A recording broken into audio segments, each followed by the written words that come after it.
আলাইকুম guys, happy নববর্ষ। আজকে তোমাদেরকে আমি নববর্ষ বলে দেখাবো। এখন শুরু করি। নববর্ষ বাঙালিদের একটি আনন্দের দিন।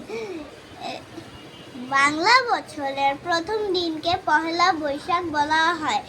এই দিনে সবাই নতুন জামা পরে, ভালো খাবার খায় এবং আনন্দ করে।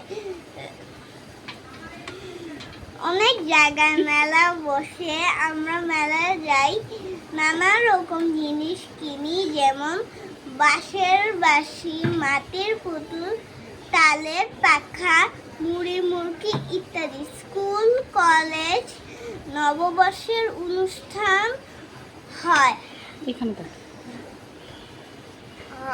তারপরে নববর্ষ আমাদের জাতীয় উৎসব।